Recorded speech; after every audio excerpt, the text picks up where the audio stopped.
도서관 단골 손님들의 전화수다방. 내가 빌린 책. 안녕하십니까. 도곡정보문화도서관 단골손님 김민식입니다. 안녕하셨습니까. 청라 호수도서관 단골 손님 박동훈입니다. 몸은 좀 어떠신가요? 예, 이제 뭐 두통은 사라졌고, 그래요. 예, 뭐 잠깐 눌러진 건지 아예 고쳐진 건지 모르겠지만, 그래요. 네, 약도 먹고 머리에 침도 맞았습니다. 아이고, 그렇구나. 종합병원입니다. 오늘은- 종합병원. 예. 왜 그래. 원래 40부터는 그런 거야. 40이란 나이가 그런 거야. 여기저기 이제 조금씩 이제 가면서 고쳐가면서 쓰는 거지 뭐. 40? 여기 40이 어딨어 지금. 아니까 40 이후는 그렇다고. 40 아니 이후는. 40 멀쩡했어요. 40까지는 40까지 멀쩡했어? 멀쩡했는데 한 쉬운 한둘? 아 근데 저는 이 편두통은 아주 오래됐어요. 아주 오래됐고 참 설명을 잠깐 드리면 원래 오늘이 지금 4월 오늘은 3월 28일. 8일 토요일 네. 오후 4시고요. 원래 저희가 오전에 네. 하는데 오늘 오전에 저희가 7시에 그 마라톤 팀 K 런이라고 하는 마라톤 대회 10km 코스 같이 뛰기로 했다가 우리 박동 부장님이 편두통이 찾아와서 못 오고 저 혼자 가서 10km를 달리고 왔습니다. 그런데, 팀 같이 뛰는 팀 있으셨어요? 네. 제가 이번에 새 책 내면서 건강관리에 대한 책을 내면서 그 책 원고 중에 제가 이제 원래 제가 작년까지는 그냥 왜 걷기 칭송 예찬론자였잖아요. 네. 그러다가 슬로우 조깅이라는 책을 읽고 나서 달리기 시작했는데 꾸준히 달리고 있다라고 했더니 그러면은 10km 마라톤 한번 나가보시죠라고 그 편집자가 제안을 해가지고 제 같이 이제 트레바리 독서 모임 하는 분들이랑 같이 가서 뛰었는데 다들 즐겁게 완주하고 왔습니다. 아니 거기 원래 러닝 하시던 분들이 러닝 안 하시던 분도 있었을 텐데 다 완주하셨어요? 한 분은 원래 러닝 하시던 분이 오히려 저기 다리 부상이 있어서 완주를 못했고 이번에 오늘 처음으로 10km 처음 뛰어보신 분도 있는데 다 완주하고 마라톤 한 번도 안 해보신 분들이 한 3분인가 있는데 다 완주는 했어요. 슬로우. 그리고 이 대회가 오늘 해보면서 그러니까 이 대회는 오직 그냥 종목이 10km밖에 없었어요. 네. 근데 이게 맨 처음에 시작할 때만 그 월드컵 공원에서 시작해서 월드컵 그 서울 상암 월드컵 경기장 있는 거기 시작해서 도로를 처음에는 뛰고 그 다음에는 바로 그 노을공원 있는데 그쪽을 이렇게 돌더라고요. 네, 거기 코스가 되게 잘 달리기가 진짜 좋더라고 거기. 저 노을공원 저는 이렇게 부르면 안 되는데 그 네. 앞에서 봤을 때 그 사다리꼴로 보이는 거기가 노을공원이죠. 맞아요. 사다리꼴산 예전에 그 속에는 쓰레기. 그렇지. 난지도 쓰레기 매립장이었던 그곳이. 네, 근데 거기를 이렇게 하는데 딱 10km 뛰는데, 그러니까 1시간 반을 이제 다들, 그러니까 전체가 1시간 반 그건데, 저는 오늘 10km 달리다 하여튼 1시간 15분이라는 부끄러운 기록이지만, 그래도 부끄러운 거 아니죠. 저는 그냥, 그리고 오늘 가보니까 내가 거의 최고령자 같더라고. 그래?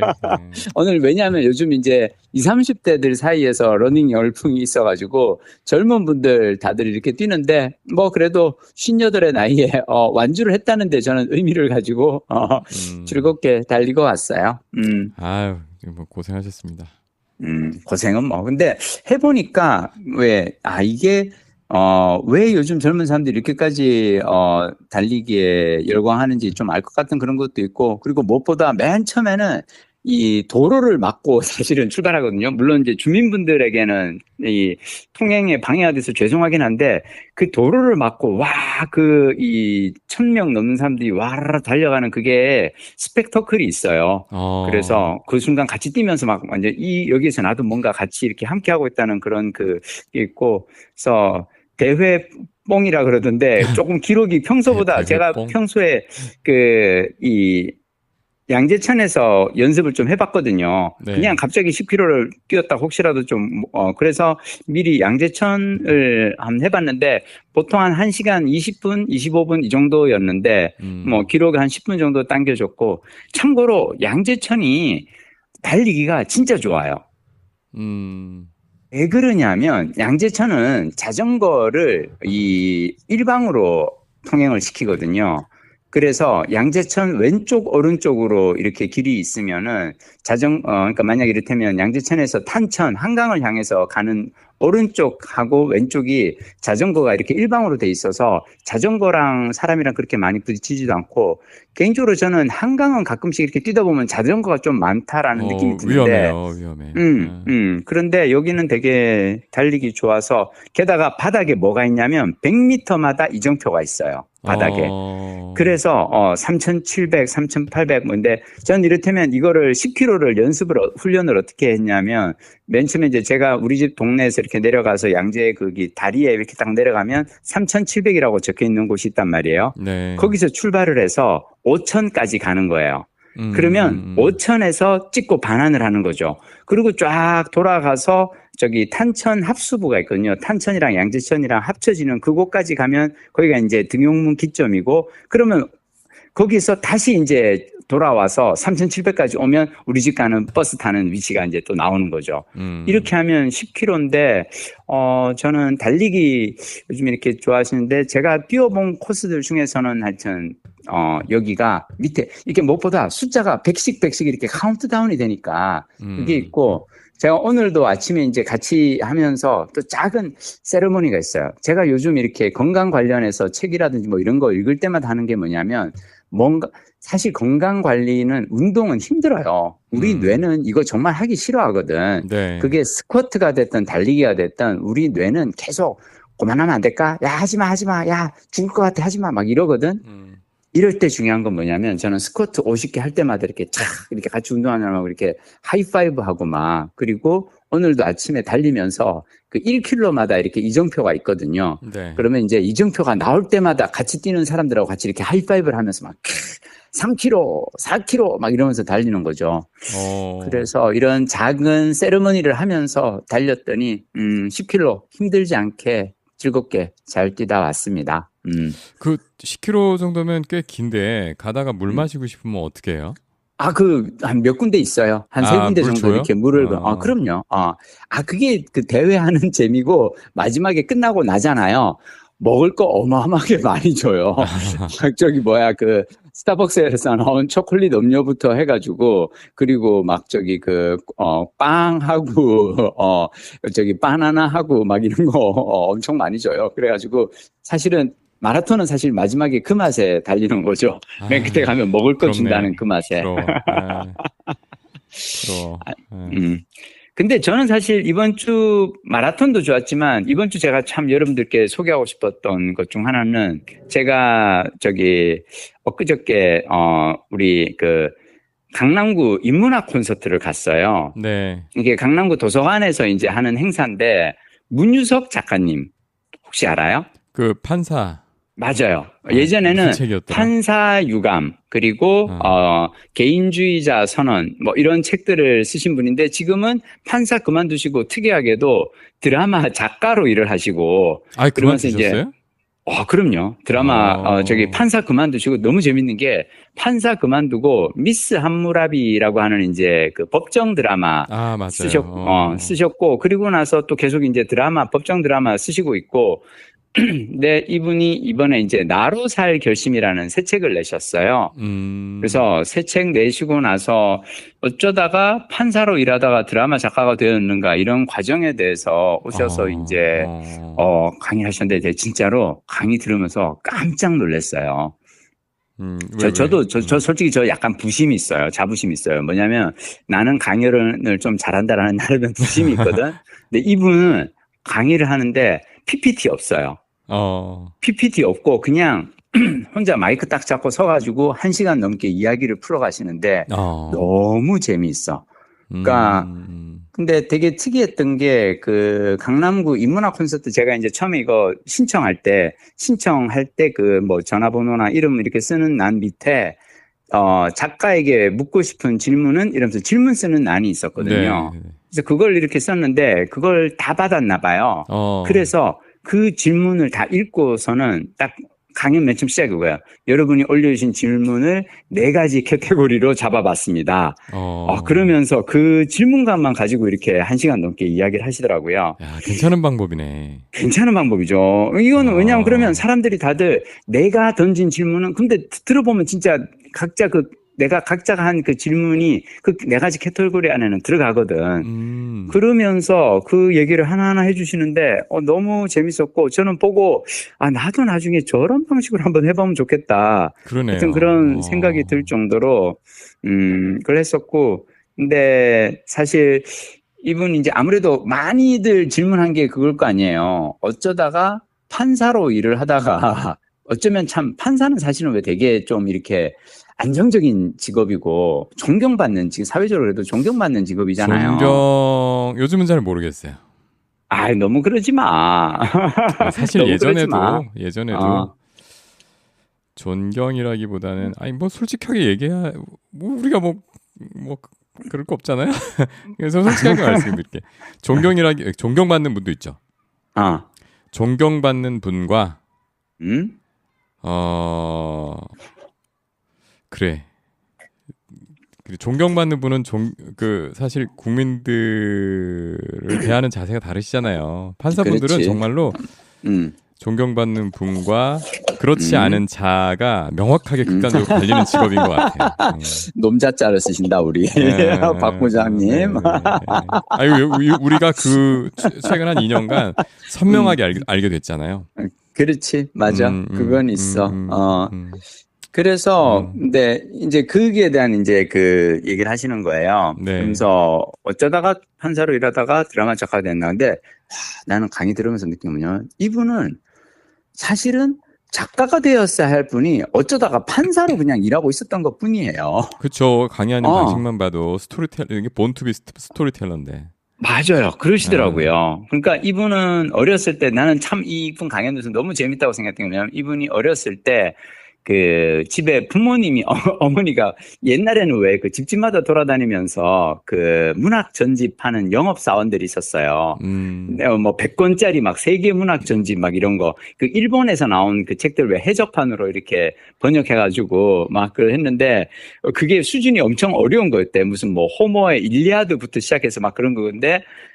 당신 집에 그게 있는데 그걸 초등학생 때 그걸 다 읽고, 근데 어려서부터 책 읽는 걸 워낙 좋아했고, 책을 많이 읽고 소설 같은 거, 재미난 소설들을 많이 읽고, 그러다 보니까, 초등학교 때 이렇게 담임선생님이 왜 이렇게 막 시험 이렇게 채점하고 오면서 바쁘고 그럴 때는, 문희석 판사님 불러다가 너 저기 앞에 나와서 교탁 앞에 서가지고 1시간 동안 아이들에게 그냥 이야기해줘.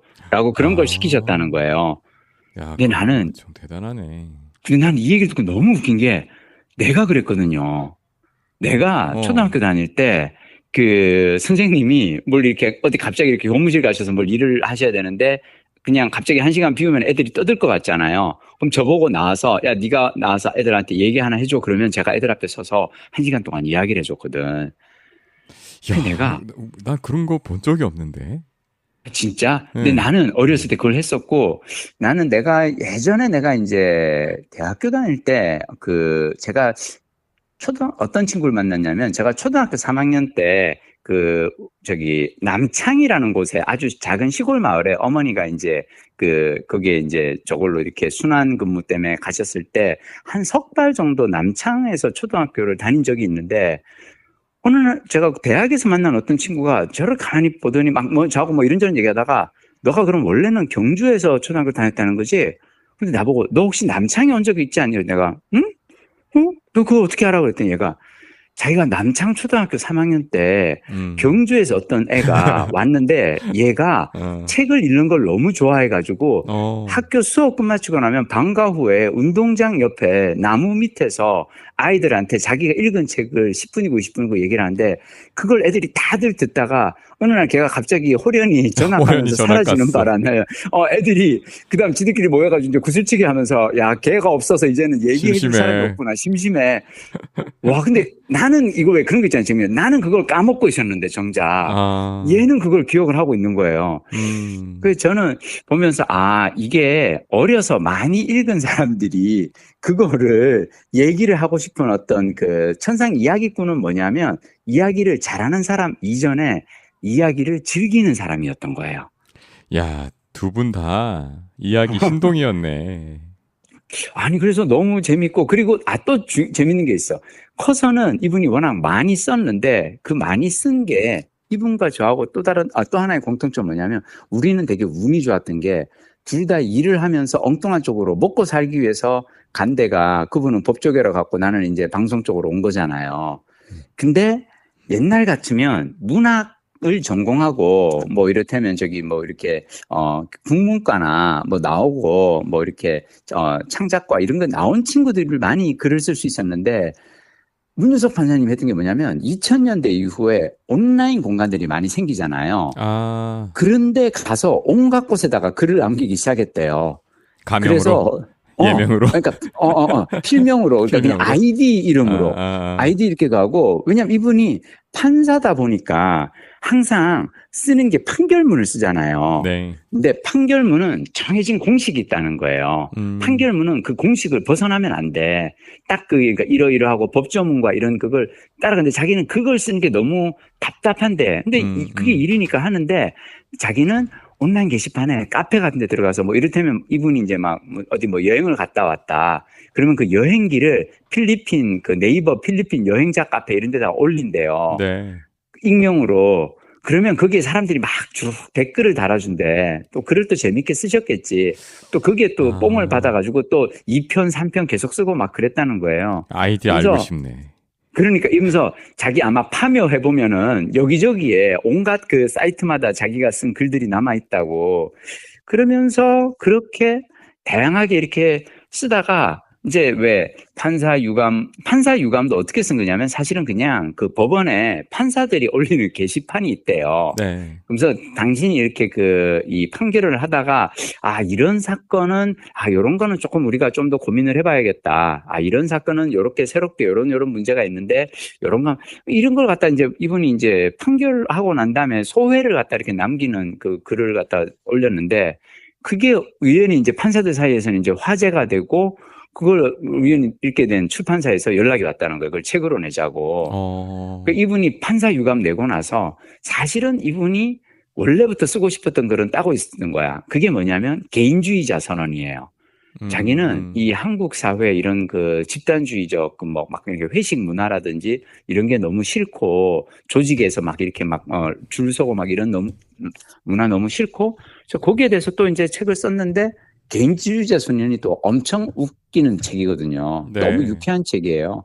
그래서 이 책이 또 대박이 나고, 그러니까 사람들이 이제 뭐라 그러냐면, 요즘 보면은 왜 의사분들이 메디컬 드라마 쓰고 그리고 변호사분들이 이제 법정 드라마 쓰고 이런 분들이 이제 나오기 시작했는데, 법정 드라마를 소설을 한번 써보시죠. 그래가지고 이분이 썼는데 너무 재밌는 거야.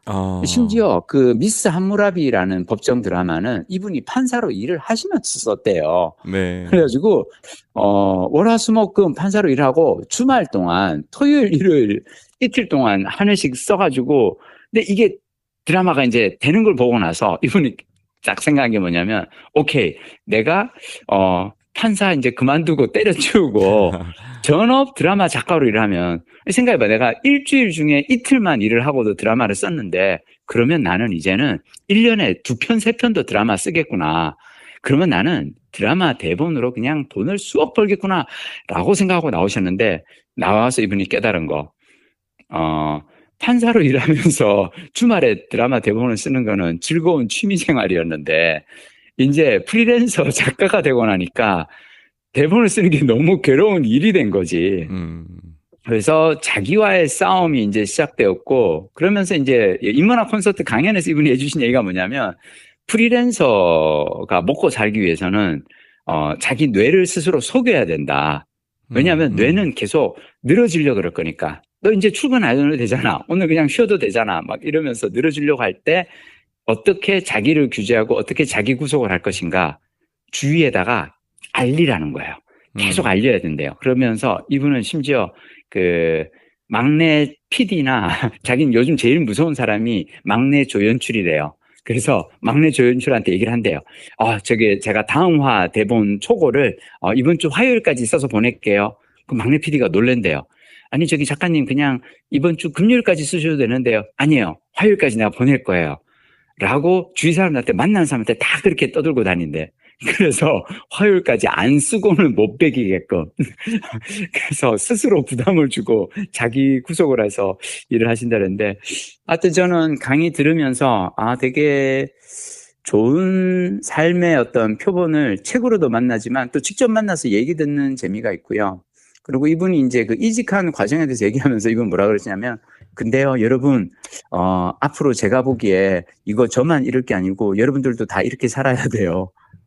이제는, 이렇게, AI의 시대에 내 직업은 안전적이야. 내 직장은 안전적 이런 거 없고, 항상 이렇게 새로운 직업에 이렇게 선뜻, 마음을 내어서 도전하는 용기도 필요하고, 근데 저는 이분 삶을 하여튼 보면서 너무 재미있었고 나로 살 결심이라는 책을 하여튼 읽어볼 결심이 있었습니다. 저도 그런 도서관 강의 들으신 거죠? 근데 재밌게도 이 도서관 강의를 그 윤당 아트홀이라고 이제 강남구 인문학 콘서트는 그 도서관은 이제 자리가 좁으니까 윤당 아트홀이라고 이제 아예 이 공연장을 하나 대관을 해서 해요. 제가 작년에는 차인표 작가가 여기서 강연하는 걸 또 들었죠. 그건 어떤 개별 도서관의 행사는 아닌가 보네요. 이거는 아예 도서관에 가면은 저기서 연락이 오고 강남구 또 이 문화재단 통해서 또 연락이 오기도 하고. 근데 강남구 도서관 전체에서 이제 이거는 그걸 하는 거죠. 약간 그런 행사예요. 우리 인천도 있긴 있을 것 같은데 제가 찾아본 바에 눈에 확 띄지 않는 것을 보면 우리 인천의 도서관이나 문화재단 관계자분들 저희가 서울 강남을 부러워하거나 이 위화감을 느끼지 않게 저희 인천의 저력을 보여주십시오. 근데 재밌었던 건 문유석 판사님이 맨 처음에 이렇게 강의 딱 시작하면서 하신 얘기가 그거예요. 이런 게 강남이군요. 라고 말을 시작하셨어요. 그 무슨 뜻이에요? 그건 무슨 뜻이냐면 이분이 이번에 강남구 인문학 콘서트를 한다고 이제 자기는 사실은 이게 도서관 쪽에서 연락이 오고 그러니까 그냥 작은 도서관에서 하는 저자 강연이라고 생각하고 그냥 했대요. 근데 갑자기 친구들한테 연락이 오더라는 거예요. 강남 사는 친구들한테 야, 네 얼굴이 커다랗게 플래카드가 붙어 있어. 강남 거리 곳곳에 네 얼굴이 플래카드가 붙어 있어. 그러면서 이제 사람들이 다 연락이 오니까 이분이 와서 보고 놀란 거예요. 강남은 저자 강연을 해도 이런 규모로 하는군요. 아트홀, 윤당 아트홀이라 해서 커다란 이제 극장을 하나 대관을 해서 거기서 하고 그 극장을 수백 명의 청중들이 다 채워요. 자리가 없을 정도로. 우리도 채울 수 있어요. 그렇지. 알아. 그럼 알았어. 근데 개인적으로 나는 그게 이게 사람들이 어떤 효능감을 맛보았기 때문이죠. 왜냐하면 내가 있잖아요. 작년에 이 차인표 작가 윤당 아트홀에서 강의했었고 다 너무 좋았단 말이야. 그러면 여기서 강남구에서 인문학 콘서트를 할 때는 유명한 작가가 나는 모르지만 나는 그분 책 한 번도 안 읽어봤지만 이런 유명한 작가가 와서 또 재미난 뭔가를 하겠구나라는 어떤 그런 기대치가 있는 게 중요한 게 아닌가 그런 생각이 또 들었습니다. 혹시 유튜브 같은 데로 이렇게 녹화해서 하지는 않겠죠? 그건 모르겠어. 못 봤어 그런 거는. 우리 또 넉넉하신 또 우리 지자체니까 나눕시다. 그렇게 좀 나눠줍시다 좀. 그러니까 이번 주 혹시 좀 재미난 책 좀 읽은 거 있어? 저는 아직 이휘종 선생님 책 보고 있고요. 그리고 내가 읽은 책이 왜 제목이 생각이 안 나나? 보내주신 책 있잖아요. 출판사에서. 전범선의 한국사 테라피. 어땠어요? 좋았습니다. 좋았고, 좋았고, 그 사학자 중에서 어떻게 보면 세대가 다른 굉장히 젊은 사학자잖아요. 요즘의 언어와 생각으로 풀어낸 점이 신선했습니다. 읽고 나는 이 인물의 이야기를 내가 빌린 책에서 우리 민식이 형은 이거 얘기 안 했지만 나는 이 인물에 대해서는 한번 얘기하고 이런 거 없어요? 잠깐만요. 손을 뻗어서 저쪽에 가서 집어야 돼. 잠깐만요.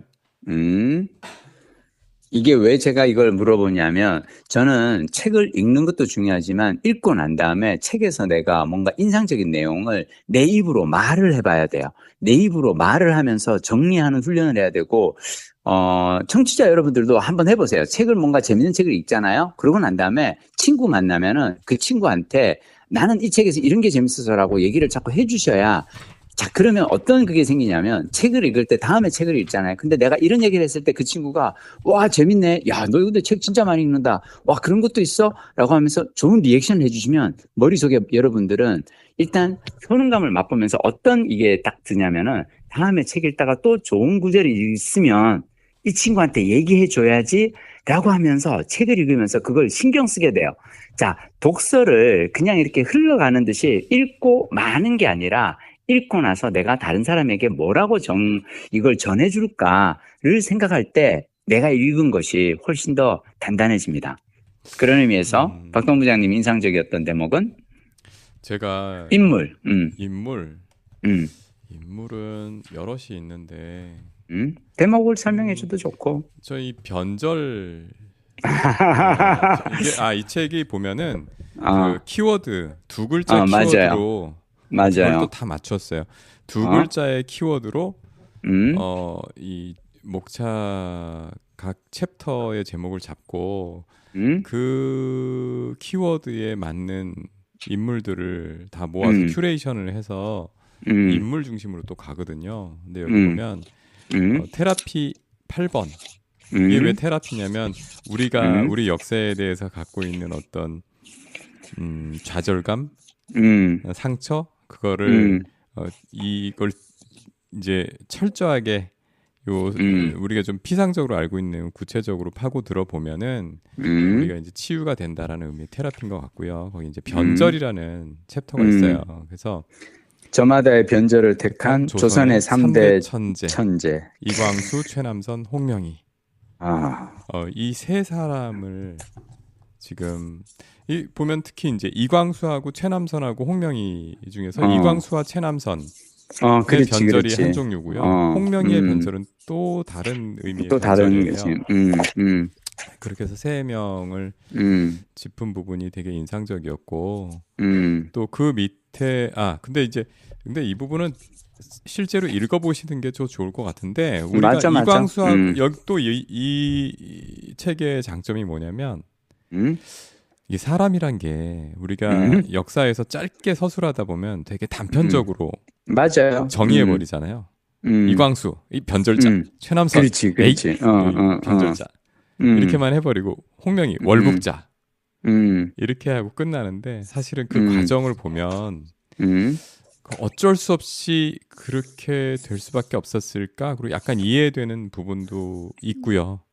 여기 심지어 그런 말이 있어요. 이 최남선과 이광수의 변절의 뿌리에는 해볼 만큼 해봤다라는 그렇지. 무력감도 있었다고. 그래. 그래서 해볼 만큼 해봤다. 그러니까 이분들이 그렇게 잘 먹고 잘 살기 위해서 변절한 누구야? 저 앞에 이완용하고는 결이 다른. 맞아. 그런 변절이라는 그 두 개 음절로 정의 내리기 딱 박제해버리기 뭐 한 부분이 있어요. 그래서 그 부분 읽어보셨으면 좋겠고 그리고 그 변절에 바로 이어지는 장이 좌파예요. 그치. 좌파고 여기에는 한 줄 부제 이렇게 잡혀 있어요. 어쩌면 지금 북한의 지도자가 되었을 사람들 화요회. 그치. 이 화요회가 6명 그중에 3명은 남자고 3명의 여자로 진짜 나는 그 여성분들이 대단하더라. 놀랍더라. 그 시절에. 이뤄진 그런 사상 서클. 그런데 이 부분이 저는 굉장히 더 절절하게 읽혔는데 맞아요. 이전에 새 여자라는 소설 예전에 보셨죠? 그 새 여자가 바로 이 화요회 여자 3명이에요. 맞아. 허정숙, 주세주, 고명자. 그렇죠. 이분들 정말로 깨인 신여성. 1920년대 그렇죠. 조선 공산당 여성 트로이카. 정말 이전에 그 자기 사회적으로 올가매고 있던 여성에 대해서 이게 지워진 그런 거를 과감하게 손에 손잡고 깨부신 당시에 길거리에 나서면 단발머리라고 길거리에 손잡고 나서면 온 이 보성 사람들이 손가락질을 하거나 꼰대들의 어떤 저걸 그랬는데 또는 이 여성분들은 또 부러움의 눈길을 보냈던 그런 여성분들인데 한 명은 북한의 나중에 부주석인가요? 굉장히 굉장히 높은 자리가 올라서 천수를 잃었고 나머지 두 사람은 한 사람은 파란만장한 저기 그 소련의 카자흐스탄 예전에 거기까지 흘러가서 비참하게 돌아가셨고 또 다른 한 분도 그렇고 근데 그 세 여자라는 소설하고 연결해서 보시면 더 깊게 다가올 얘기들이 여기 써 있습니다. 전 재밌었어. 전범선의 한국사 테라피는. 되게 재밌었어요. 재밌었고 우리가 그냥 입시로 배우는 역사만으로는 재미도 못 느끼고 그리고 사실은 너무 압축하면 왜곡되더라고요. 맞아. 납작하지.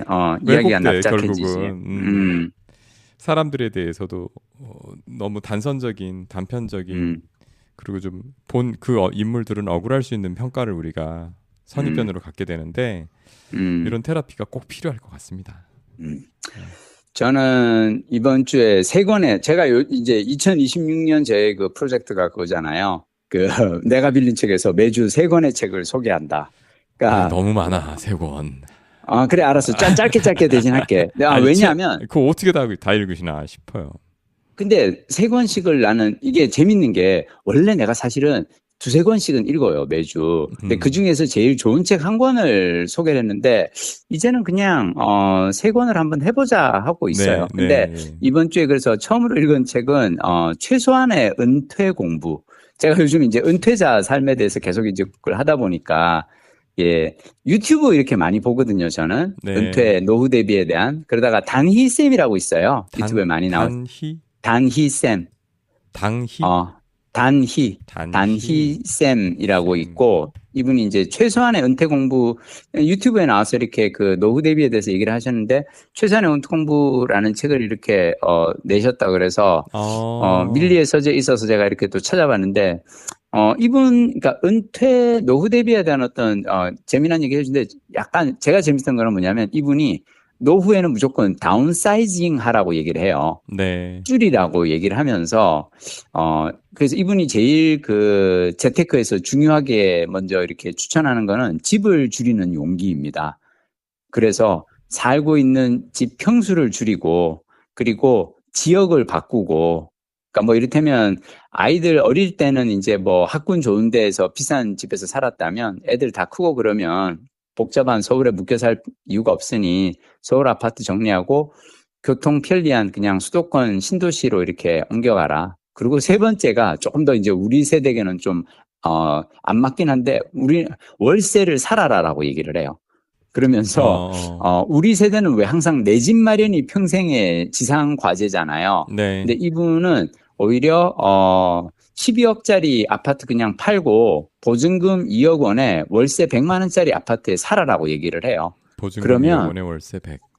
그러면 10억 원의 투자금이 이제 확보가 되는데 이 10억 원을 매연 5%로만 운용해도 1년이면 5천만 원, 한 달에 416만 원, 그러니까 월세 100만 원을 내고도 316만 원의 이제 생활비가 생긴다 이거죠. 물론 이게 이제 쉽지는 않아요. 연 5% 운용이라는 게. 쉽지 않아요. 근데 쉽지는 않은데 중요한 건 우리는 왜 항상 죽어 그러면 이제 월세를 받는 게 우리의 목표잖아요. 노후 대비라는 게. 근데 월세를 받아라가 아니라 월세를 살아라라고 얘기한 거고. 근데 저는 이 책 읽고 제일 그래도 쉽게 이거는 내가 한번 바로 해볼 수 있겠다. 라고 생각해서 저는 이제 선택한 게 뭐냐면 저거예요. 알뜰폰으로 저는 바꿨어요. 이거 그러니까, 보시고요. 이 책 읽고 이 책에서 그러니까 이 노후가 되면은 무조건 줄이라라고 얘기를 하는데 수많은 고정지출 항목 중에서 이제 3대 고정지출 다이어트 비법을 공개하는데 이제 첫 번째가 알뜰폰이에요. 제가 그동안 이게 저는 사실은 MBC를 다니면서는 내가 핸드폰을 사본 적이 단 한 번도 없어요. 왜냐하면 저는 PD로 일하면서 PD는 왜 이게 핸드폰, 스마트폰 사용이 되게 중요한 이제 업무용이니까 업무용 휴대폰을 항상 회사에서 지급을 받았고 2년마다 한 번씩 늘 새 걸로 회사에서 바꿔줬거든요. 네. 제가 지금 쓰고 있는 핸드폰이 2020년에 회사에서 마지막으로 받은 건데 퇴사하고 나서 이걸 지금 6년째 내가 쓰고 있단 말이야. 배터리도 안 갈고? 배터리도 안 갈고. 그랬더니, 근데 저는 왜냐하면 스마트폰을 아주 많이 쓰지는 않으니까. 근데 이게 드디어 이제 배터리 이상이 생긴 거예요. 네. 그래서 그냥 아침에 들고 나가서 저녁에 돌아오기 전에 얘가 방전이 돼 버리는 거야. 배터리는 그게 그 수명뿐 아니라 이게 일정 그 수명을 넘어가면 걔가 발화가 심해져서 메인보드를 날려버릴 수 있기 때문에 바꾸셔야 됩니다.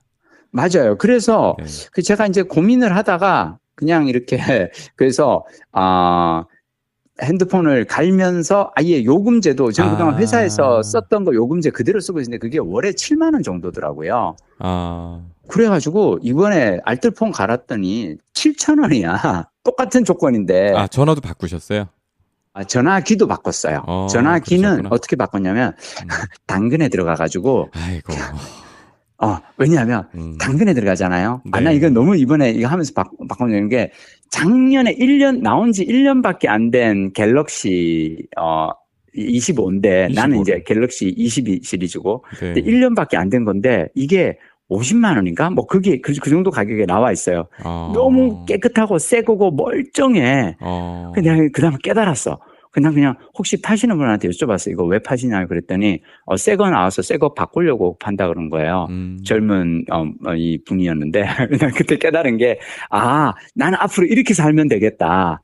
그러니까 5년이고 6년이고 쓰다가 너무 핸드폰이 노후돼가지고 배터리 낡아서 이제 바꿔야 됐다 싶을 때는 당근에 들어가서 젊은 분들은 왜 1년에 한 번씩 2년에 한 번씩 바꾸니까 네. 그분들 내놓는 그 핸드폰을 받으면은 훨씬 더 싸게 그래서 그러면서 또 하나 더 바꾼 거 있어요. 핸드폰 사이즈를 줄였어요.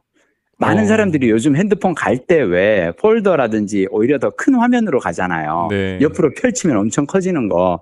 저는 그동안 약간 플러스 사이즈였는데 아예 작은 기본 사이즈로 갔어요. 왜냐? 내가 이 책 읽고 최소한의 은퇴 공부를 읽고 내가 깨달은 게 그래 집 평수는 못 줄이더라도 휴대폰 화면 사이즈라도 한번 줄여보자. 뭐냐면 우리는 갈수록 점점 더 큰 것만 바라잖아요. 네. 근데 나는 나이 들어가면서 뭐라도 좀 줄여가고 통신비 지출이라도 줄이고 좀 이런 거 한번 해보면 어떨까. 근데 그런 의미에서 저는 최소한의 은퇴 공부 읽으면서 재밌었어요. 그래서 어차피 노후 대비에 대해서 다양한 이야기들이 나오는데 저는 그런 이야기의 어떤 나한테 맞는 조언이 무엇인지를 저는 찾아보는 것도 되게 필요하다고 생각하고 저는 이분 사실 유튜브 영상 보다가 뭐 때문에 제가 이분 책을 찾아봐야겠다고 생각을 했냐면 자녀한테 쓰는 돈을 독이 아니라 약이 되게 하라라고 이분이 얘기를 하셨거든요. 네. 유튜브 영상에서. 네. 그러니까 뭐냐면 왜 이렇게 우리 이제 아들 전세금 마련해주기 위해서 본인이 살던 집을 담보로 2억 원을 대출받은 어떤 분이 있다는 거예요. 네. 그래서 이분이 이제 아들이 이제 결혼하고 전세금에서 본인 살던 집, 그러면은 아들 내외가 자리 잡으면 이 정도 빚은 금세 갚을 수 있겠지라고 생각하고 해줬는데 문제는 아들의 사업이 어려워지고 아버지는 이제 은퇴 후에도 그 대출 원리금을 갚기 위해서 경비 일을 시작했다는 거죠. 자, 문제는 이제 아들은 죄책감이 생기잖아요. 나 때문에 아버지가 경비 일을 하고 있어. 죄책감에 부모를 멀리하게 되고 아버지는 아들을 원망하게 되는 거예요. 그러니까 사랑으로 시작한 이 지원이 결국은 아버지의 노후와 아들의 자립 그리고 가족 관계까지 모두 망가뜨린 비극이 됐다. 네. 이게 바로 독이 되는 지원인데 자 이걸 그럼 어떻게 해야 되느냐. 약이 되는 지원, 마르지 않는 샘물로 하라는 거예요. 네. 그러면서 이분이 하시는 책에서 하시는 제안은 뭐냐면 2억 원을 아들에게 주는 대신 그 돈으로 월 100만 원의 월세가 나오는 작은 오피스텔을 사라는 거죠. 그리고 그 월세 100만 원으로 아들의 전세 자금 대출을 매달 지원해 주라는 거예요. 그러면서 근데 저는 이 책 읽으면서 되게 그랬었고 그러니까 이분이 이제 자녀에게 돈 쓸 때 3원칙을 얘기를 하시는데 원칙 1은 당신의 노후가 먼저다. 자녀 지원은 내 노후 대비가 완벽하게 끝난 후에 남는 돈으로 하는 거다. 그리고 자녀에게 줄 수 있는 최고의 선물은 재산이 아니라 돈 걱정 없이 행복하게 사는 부모의 모습이라고 얘기를 하시고요. 그 쉽지 않아요. 아, 그런가? 왜? 돈 걱정 없이 행복하게 사는 부모가 사실 생각해 보세요. 그렇게 많지 않아요. 그러니까 자녀가 보조를 전혀 하지 않는다던가 또는 뭐 건강이 안 좋아지셨다거나 또는 부부 사이가 안 좋다거나 그래서 계속 자녀가 관여해야 된다거나 맞아. 대부분의 가정들이 그렇거든요. 맞아. 그래서 여기서 그게 뭐 돈 걱정 없이 행복하게 사는 부부 그게 정말 좋은 거고 그런데 쉽지는 않다. 쉽지는 않다. 쉬워서 얘기하시는 게 아니다. 이분이. 아, 그렇죠. 그렇죠. 아, 그리고 이분 책에 그래서 맨 먼저 나오는 게 5가지 리스크가 나와요. 5가지 이렇게 가기까지가 힘든 그 5가지 리스크가 있는데 이를테면 건강 리스크. 갑자기 이제 병을 얻어서, 이게 어려워지거나 아니면 관계 리스크. 부부가 이혼하면서 자산을 절반으로 쪼개면서 이제 가난해지는 사례라든지 나오고 그리고 뭐 두 번째 원칙은 명확한 선을 그어라. 딱 지원의 한도를 명확하게 하고 솔직하게 얘기를 하고 그리고 부담스러울 때는 거절하라. 그리고 원칙 3은 이제 아까 얘기했듯이 뭉칫돈 대신에 시스템으로 지원해라. 그러니까 목돈을 한 번에 주지 말고 부모가 이 현금 흐름을 만들고 그 흐름의 일부를 그냥 월급처럼 지원하라. 뭐 이런 정도인데 저는 이 책 읽으면서 노후의 대비에 대해서 공부하실 때 한 번 정도 참고하실 만한 책이라고 생각했고요. 두 번째 책은 소설로 한번 훅 가볼까요? 소설 좋죠. 아, 내가 진짜로 최근에 읽은 소설 중에 진짜 재밌는 소설 한 권 읽었어. 사일런트 페이션트. 사일런트 페이션트. 외국 건가요? 이거 저기 미국 소설이에요. 미국 소설이고 이거 저기 그 밀리의 서재에 있어요. 우리 번역 제목도 사일런트 페이션트예요. 사일런트 페이션트고 딱 쉽게 얘기하면은 이거예요. 그러니까 그 말 그대로 그냥 말을 하지 않는 침묵하는 환자지요. 이 소설 속 화자는 이 정신병원에서 이 환자들을 돌보는 심리 상담가예요. 근데 이 심리 상담가가 만난 어떤 환자가 있는데 이 환자가 입을 다물고 있어. 근데 왜 입을 다무냐? 다물 수밖에 없어. 이 환자가 남편을 총으로 쏴서 죽인 사람인 거야. 근데 이 남편을 죽였는데 그러면 이제 왜 죽였냐? 당신 어쩌다가 죽였냐?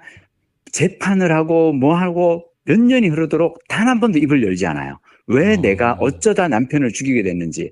근데 이 주위 사람들은 계속 얘기를 해. 저 부부는 금슬이 너무 좋았고 너무너무 잘생기고 멋있는 그 남편의 심지어 아름다운 부인, 그 아름다운 부인은 심지어 그림을 그리는 화가로서 이름을 날리는 이 완벽한 커플이 어느 날 갑자기 부인이 남편을 총으로 쏴서 죽여버린 거야.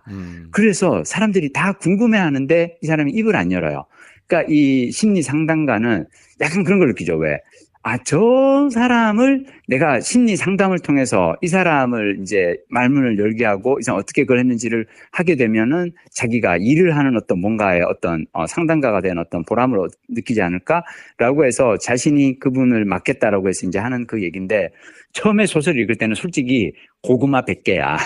아니 왜냐하면 인물이 둘이 있는데 그 중에 한 명은 말을 안 하니까 그리고 처음 시작은 너무 세게 시작을 하거든요. 그리고 읽으면서 계속 그러게 아무리 봐도 이 여자가 남편을 죽일 이유가 없는 거예요.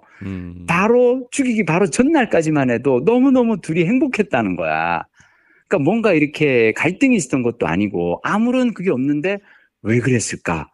소설 읽다 보면 갈수록 점점 더 이렇게 재밌어지고요. 약간 점입가경, 마지막에 빵 한 방에 이 반전이 죽이는 소설. 사일런트 페이션트.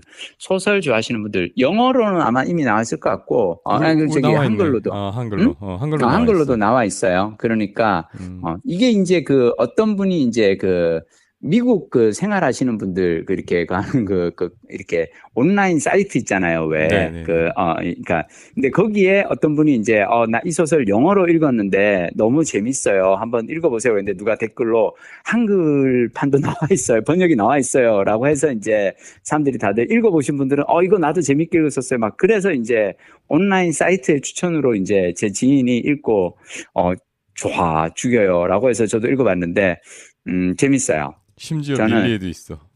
그러니까 심지어 밀리에도 있어. 나는 정말 밀리의 서재 만세야. 밀리의 서재 너무 감사해.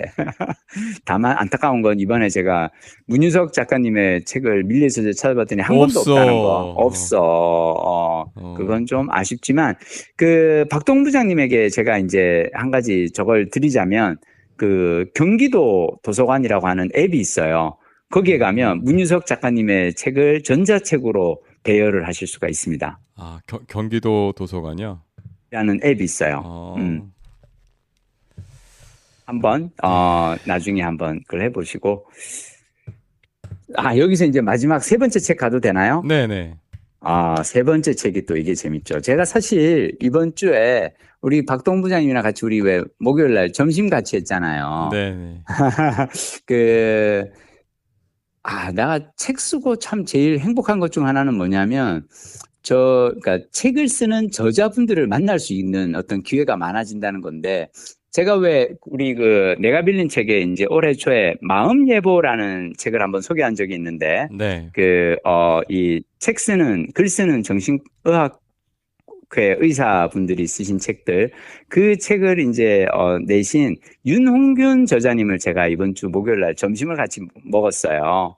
그러면서 윤홍균 저자님하고 뭐 이런저런 얘기하고 즐거운 시간 이렇게 하는데 윤홍균 저자님이 나오시면서 저한테 선물을 주신 거예요. 네. 그래서 제가 워낙 이제 책을 좋아하고 많이 읽는 걸 아시니까 그래서 심지어 이제 그날 점심 먹으면서도 윤홍균 저자님이 저한테 물어보셨어요. 도대체 PD님은 어떻게 그렇게 책을 많이 읽냐고. 그래서 솔직하게 얘기를 했어요. 그 자리에서. 저는 책을 읽기 위해 MBC를 퇴사한 사람입니다. 읽고 싶은 책이 너무 많은데 책을 다 읽기 위해서는 회사 생활을 하면은 다 못 읽을 것 같고 퇴사해서 독서 시간을 늘리기 위해서 왔다 그랬는데 뭐 워낙 제가 책 좋아하는 걸 아시니까 뉴스의 눈물이라는 새 책을 저에게 선물해 주셨어요. 뉴스의 눈물. 들어본 적 있어요? 네네네. 이게 그 CBS 한판 승부라고 하는 프로그램을 이렇게 진행하시는 박재홍 앵커가 쓰신 책이거든요. 나 이 책 정말 좋았어요. 그래요? 약간 힐링도 되는 느낌이에요. 그냥 솔직하게 말씀드리자면 저는 박재홍 앵커와 개인적인 어떤 이 만남이 있었어요.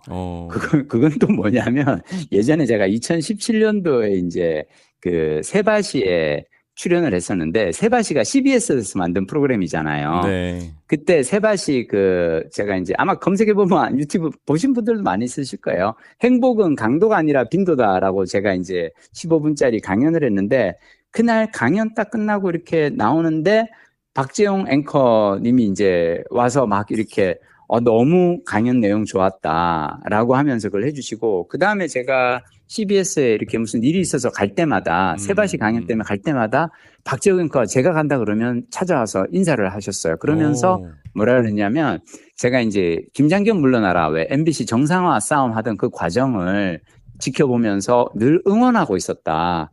그러면서 언론인 후배로서 선배님이 하신 그 일에 대해서 참 늘 감사하게 생각합니다. 라고 이렇게 인사를 해주는 그런 아나운서였거든요. 네. 저는 그래서 솔직히 좀 약간 개인적으로 좀 민망하잖아요. 뭘 내가 그렇게 대단한 걸 하는데 와서 우리 회사 사람도 아니고 타 방송사 아나운서가 와서 이렇게 하는데 한 번은 만났더니 그러는 거예요. 선배님, 저도 선배님,처럼, 노조 위원장을 하게 맡게 되는데, 이분이 CBS 노조 위원장까지 한 거예요. 근데 이게 되게 놀라운 게 사실은 왜 아나운서들은 노조 위원장까지는 안 하거든요. 왜냐하면 파업을 하게 되면 맨 먼저 그만둬야 되는데 방송을 내려놔야 되는데 위원장이 방송 진행을 할 수가 없잖아요. 네. 그래서 이분이 사실은 노조 위원장을 하기 위해서 앵커직까지 내려놓고 노조를 하신 거예요. 그리고 끝나고 나서 다시 이제, 돌아가서 이제 CBS 한방송을, 저는 보면서, 이분 되게 예사롭지 않다라는 생각은 했었거든요. 근데 이번에 쓴 뉴스의 눈물이라는 책을 딱 읽으면서 한 생각이,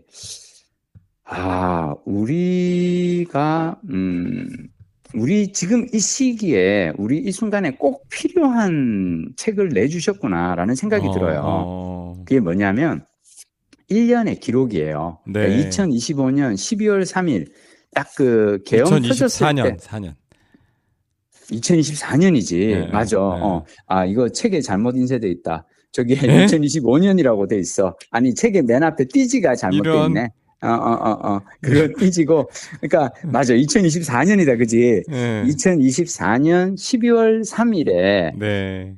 계엄이 터졌을 때 이분이 맨 먼저 이제 달려갔고, 네. 방송사로 달려간 거예요. 집에서 이렇게 아이들이랑 같이 TV 보다가, 하다가 달려가서 생방송으로 이제 진행을 한 거예요. 네. 그래서 그 역사의 현장을 이분이 이제 방송으로 전하고 막 그러면서 그 이후에 1년 동안 이제 CBS 이 한판 승부가 정치 시사 라디오 프로그램이잖아요. 네. 그러다 보니까 다양한 사람들을 만났을 거 아니에요. 네. 그 중에는 명태균도 있고, 그리고 홍장욱 홍장원 홍장원 네. 전 차장도 있고, 다양한 사람들을 만나서 이 계엄 이후의 어떤 상황에 대해서 쭉 이렇게 들어보고 기록을 하신 거죠. 근데 저는 이분이 되게 이렇게 재밌다 생각했던 거 뭐냐면, 이분은 또 독실한, 크리스찬이신 것 같아요.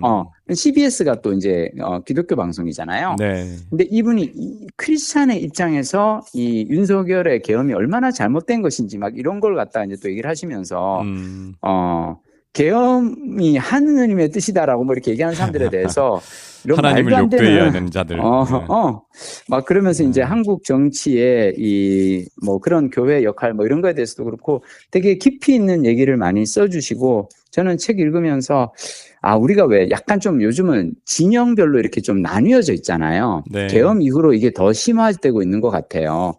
근데 이런 분노와 불안의 정서가 가득한 한국 사회에 위로와 희망의 편지가 될 수 있기를 바라고 이렇게 쓰신 책이라 하는데, 너무 좋았고, 특히 좋은 거는 저는 이게 나는 역사라는 게 그 순간을 살아가는 현장에서 이 누군가가 기록하는 것도 저는 의미가 있다고 생각하거든요. 근데 정치 시사 뉴스 프로그램의 진행자로서 이 계엄 이후에 1년을 이렇게 기록한 이 작업이 우리 시대, 현대사, 지금 현재 이 순간을 살아가는 우리들에게는 되게 약간 저는 읽으면서 되게 힐링되고 위로되고, 어떤 부분은 진짜 약간 좀 코끝이 좀 약간 찡해요. 왜냐하면 여기에 너무 많은 사람들이 우리가 사실 왜 놓치고 있었던 사람들, 거기에서 이를테면 군인들이 소극적으로 계엄에 이제 소극적으로 작전에 임했던 사람들이라든지, 그러면 이런 다양한 사람들의 이렇게 얘기가 이렇게 나오면서 재밌었어요. 이것도 밀리에 있네. 그래요? 뉴스의 저 눈물도. 들어보겠습니다. 네네네네. 네. 이렇게 저는 이번 주에 3권의 책을 읽었습니다. 아니, 궁금한 거. 우리 김 작가님은 책 한 권, 이런 책 한 권 읽는데 몇 시간 걸리세요? 솔직하게 얘기하면 그 최소한의 은퇴 공부 있잖아요. 네. 그 책은 한 3-4시간 만에 다 읽었어요. 왜 그러냐면 이게 또 재밌는 게, 제가 실은 노후 대비라든지 자산 관리 뭐 이런 거에 대해서 공부를 많이 하고 책을 많이 읽었잖아요. 네. 그러다 보니까 내가 아는 주제에 가면 따라락 진짜 넘어가요. 그러니까 요거는 내가 아는 얘기구나. 약간 스킵이 되는 거죠. 어떤 장은 딱 보면 이거는 뭐에 대한 얘기구나. 이건 그리고 어떤 대목은 나하고 관련이 없는 대목들 있잖아요. 네. 전 그런 거는 그냥 다다다닥 넘기기도 해요. 그래서 빨리 읽는 건 빨리 읽고 오히려 근데 사일런트 페이션트 같은 소설은 좀 오래 걸렸어요. 사실 저는 이 소설 읽은 지 한 2주째 되었고 2주 만에 읽었거든요. 우리말 버전으로 읽으신. 우리말 버전을 읽는데, 그건 왜 그런지 얘기해 드릴게요. 원래 소설이 빨리 가는데, 아닌가? 그게 있어요. 뭐냐면, 저는 아침에는 생산적인 책을 읽어요. 우리 박동 부장님 표현에 따르면 과실수 있잖아. 과실수. 왜? 열매가 되는. 유실수. 유실수. 은퇴 공부라든지 건강관리, 자산관리, 이런 책들은 아침, 점심, 그리고 이동하는 전철 안에서 읽고, 그리고 소설은 이제 하루 종일 내가 고생했잖아. 막 뛰어다니고, 강의 다니고, 유튜브 촬영 다니고, 그럼 저녁에 좀 쉴 때는 소설을 읽는데, 그런데도 또 소설을 읽다가 또, 아니야, 낮에 읽었던 그 자산관리 책이 궁금해. 읽다가 아껴 읽어요. 사일런트 페이션트는 아껴 읽다가 마지막에 한 3분의 2 지점부터는 너무 궁금해서 잠자는 시간을 미루고 내가 좀해서 안 그러는데 자는 시간을 지키는데 이거는 다 읽고 내가 오늘 잔다라고 해서 그렇게 달리기도 하고 그래서 어떤 책은 아껴 읽느라고 오래 걸리는 책이 있고 어떤 책은 내가 아는 친숙한 주제는 빨리 넘어가기도 하고 그런 것 같아요. 근데 중요한 건 이거예요. 많이 읽잖아요. 빨리 읽게 돼요. 그렇죠. 그게 되게 중요한 것 같아요. 이게 예전에 우리 어렸을 때는 속독 학원도 있었던 거 기억나세요? 맞아요. 거기 보면 진짜 천재, 그러니까 그 속독 학원에서 막 잘하는 애들은 책을 거의 뭐 한 장, 두 장 단위로 뭐 쫙 그 사진 찍듯이 읽잖아요. 예. 근데 이게 읽는 게 익숙치 않으면 한자 한 단어 이렇게 넘어가기도 쉽지 않은데 좀 익숙해지면 문장으로 가고 예, 극단적으로 하면 속독 페이지 단위로도 가는 것 같긴 하더라고요. 네. 지금 나는 박동수 선생님 이 얘기하니까 속독법 얘기하니까 너무 재미있는 게 문유석 판사의 개인주의자 선언 책을 보면 이분도 어렸을 때 속독법 학원 다닌 얘기가 나와요. 왜냐면 이분도 책 읽는 걸 워낙 좋아하기도 하고 그리고 그 시절에 이제 이렇게 집에서 속독본 학원이나 한번 다녀봐라고 했는데 자, 이분이 얘기하는 건 뭐냐면 사실은 그게 말이 안 돼요. 뭐냐면 책을 진짜 왜 종이를 한 장 한 장 다 나중에는 처음에는 속독법 학원에서 배우는 게 눈 굴리는 거거든요. 눈을 빠르게 굴려가지고 다락 하는 거고. 그런 거였구나. 처음에는 눈을 빠르게 굴리는 훈련을 시키고 나중에 가서는 페이지를 빠르게 넘기는 훈련을 시켜요. 자, 그래가지고 어떤 사람은 막 10분, 20분에 책 한 권을 읽고 막 그런데. 근데 문유석 판사는 사실 그 시절에 속독본 학원에서 시범 보여주는 프로 속독러였어요. 근데 이 비결이 뭔지 알아? 실은 문유석 판사가 이미 다 책들을 다 읽었기 때문에 그냥 어떤 책이든 내밀면은 이거 읽으시는데 후루룩 읽고 자 생각해봐. 속독법을 하고 나서 속독하고 난 다음에 옆에서 질문을 던질 때 몇 페이지에 뭐 이렇게 안 물어요. 그래서 이 책 내용 뭐야 그러면은 자기는 자기가 읽은 거에 대해서 쫙 그냥 얘기를 해주면 사람들이 다들 우와 천재다. 야 중학생 애가 저걸 다 읽어. 근데 이게 되게 재밌는 게 마지막에 가서는 학원 원장님이 이제 학생들한테 새로 들어온 이 수강생들한테 시범 보여보라고 막 하다가 학원 원장님도 까리한 거야. 얘가 진짜 이렇게 빨리 읽나? 그래가지고 절대로 이 중학생 문유석이 읽지 않았을 것 같은 책을 한 거 탁 내밀고 너 이것도 한번 속독으로 읽어봐라고 시킨 거예요. 근데 유석 판사, 그러니까 중학생 유석 군은 당황하죠. 처음 보는 책이야. 그 책은 제목은 바로 중국 3대 기서라고 하는 금병매. 그런데 중학생이 금병매를 읽을 리가 없잖아. 그 원장님. 그래가지고, 그러니까 원장도 너무 이제 어느 순간 궁금했던 거야. 얘가 진짜로 이걸 속독을 하는 건지. 그래가지고, 이거 한번 읽어봐. 그래서 이제 여러 학생들 앞에 앉아서 이제 이걸 시험하는데 장을 넘기는데 처음 보는 책인데, 보다 보니까 난 이건 익숙한 이름들이 나와. 어라? 가만히 있어봐. 방금년, 무송, 무대, 이거는 수호지에 나오는 인물들이거든. 작금경매는 뭐냐면 수호지에 나오는 몇몇 인물들을 가지고 그 얘기를 이제 야한 소설로 따로 이제 만든 거란 말이에요. 그러니까 이걸 딱 듣고 나서 무슨 얘기야 그래서 이게요 저기 그 방금년이 일단 나오고요. 그리고 무대와 둘이 사실은 이렇게 얘기를 하니까 다들 우와 진짜 속독이 되는구나라고 그러는데 이분 얘기에 따르면 워낙 읽은 양이 많아서 어떤 책을 갖다 주든 그 책에 대해서 얘기할 수 있었던 거지 실제로 속독을 하는 건 아니다. 그래서 근데 많은 사람들이 근데 이 얘기는 나 이제 왜 하냐면 저 솔직하게 얘기할게요. 박 부장님. 나 이제 고백할게.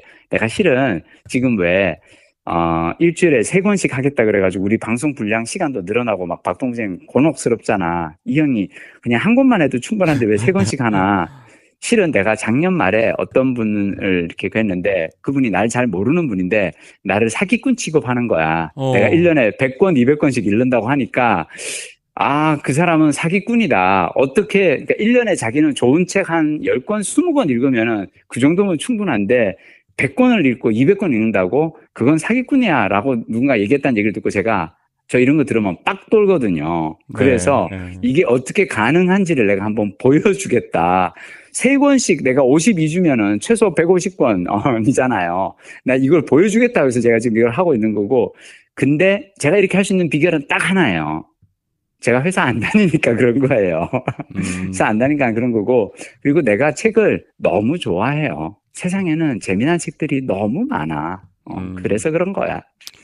알겠습니다. 저 오늘 또 고생하셨고요. 제 끝으로 엔딩하면 제 클로징에 요거 하나 말씀드릴게요. 말씀하십시오. 4월 10일부터 18일까지가 원래 매년 4월 12일이 도서관의 날이랍니다, 우리나라. 그래서 맞아요. 보통은 그 4월 12일부터 일주일간 도서관 주간으로 이렇게 삼아서 전국 도서관에서 이제 행사 프로그램 다양하게 열린답니다. 맞아요. 예, 그래서 지금 뭐 우리 들으시는 청취자분들께서 각자 단골 도서관에서 어떤 일이 있는지 그 우리 댓글에 달아주시면 제가 여기서 나누겠습니다.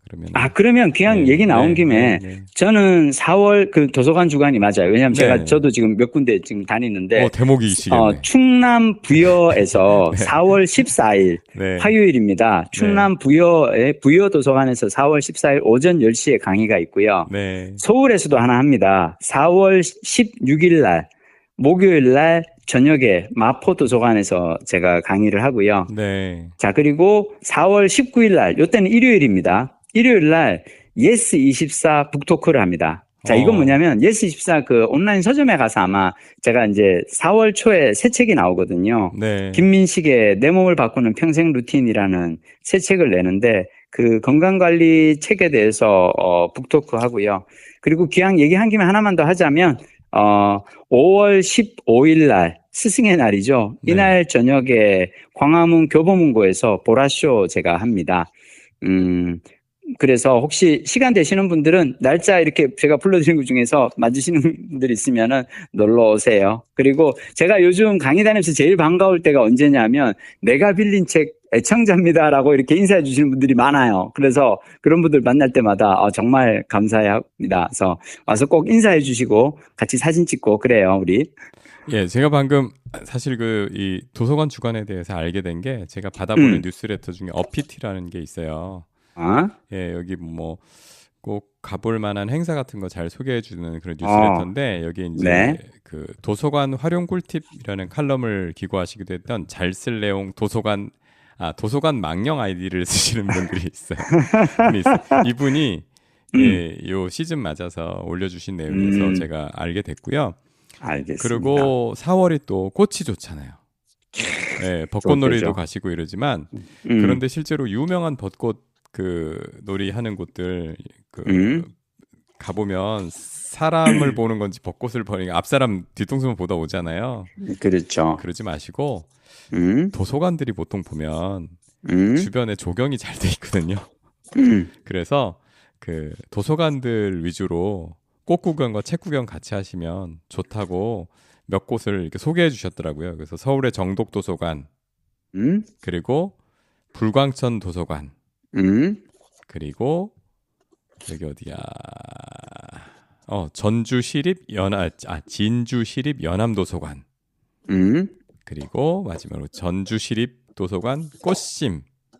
오, 그리고 꽃심은 나도 가봤다. 네, 그리고 하나 부천 수주도서관이라고 있답니다. 여기 또 뒷동산에 가면 철쭉이 그렇게 좋대요. 그래서 여기 제가 불러드린 한 5개 도서관 정도는 4월에 놓치지 마시고 꽃 구경, 책 구경 같이 해서 가시면 좋을 것 같아서 불러드렸습니다. 여기에 제가 하나만 더 얹을게요. 네. 사실은 제가 진짜 좋아하는 데는 네. 양재천 벚꽃놀이를 보실 수 있는 네. 양재도서관이 있어요. 서초구립 양재도서관인데 이 양재도서관은 정말로 그냥 그 벚꽃길 바로 옆에 있어요. 네. 그래서 양재도서관을 한번 검색해서 4월 초에 이 양재천 벚꽃 축제를 많이 하거든요. 네.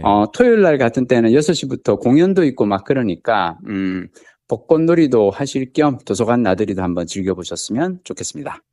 아유, 알차네. 너무 길면 2번에 나눠서 들으시면 되니까. 예. 네. 그래요. 그러면 우리는 또 다음 주에 또 만나요. 예, 꽃이 좋은 계절 4월에 뵙겠습니다.